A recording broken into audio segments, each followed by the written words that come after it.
নমস্কাৰ, পইলিজাই মোৰ চেনেলৰ অন্য এটা ভিডিঅ'লৈ আপোনালোকক স্বাগতম জনালোঁ।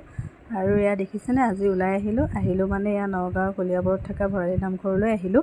বহুত দিন অহাও নাছিলোঁ, আহিম বুলি ভাবি আছিলোঁ, শৰাই এখন দিম বুলি ভাবিছিলোঁ আৰু সেইকাৰণে সুবিধা পাওঁতেই আজি আহিলোঁ। আৰু আজি অৱশ্যে আহিলোঁ যদিও ৰ'দটো বহুত বেছি আৰু বহুতেই গৰম, হ'লেও আহি পেলাই ভালেই লাগিলে বাৰু। আৰু সকলোবিলাক মানুহ অৱশ্যে ৰ'দৰ কাৰণে পূৰা নামঘৰৰ ভিতৰতে সোমাই আছে। আমাৰ বাৰু অকণ অহা দেৰি হ'ল, তথাপিতো ধুনীয়াকৈ চাকি বন্তি ল'লোঁ, লৈ পেলাই ইয়াৰ ভিতৰলৈ সোমাই আহি চাকি বন্তি ধুনীয়াকৈ জ্বলাই ল'লোঁ। আৰু তাতে নাম কীৰ্তন হ'ল।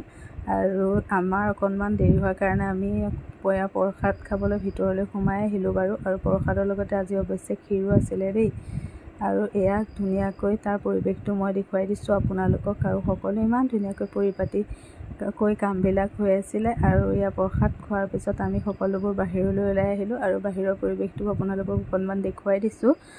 আৰু এয়া চাওক, সকলোবিলাক কিমান মানুহবিলাকে ধুনীয়াকৈ সেৱা কৰিছে, আহিছে। আৰু এয়া ইমান ধুনীয়াকৈ মানে পৰিপাটিকৈ চলি আছে। আৰু ভিডিঅ'টো যদি ভাল লাগিছে লাইক এটা কৰি দিব। আজিলৈ আহিছোঁ।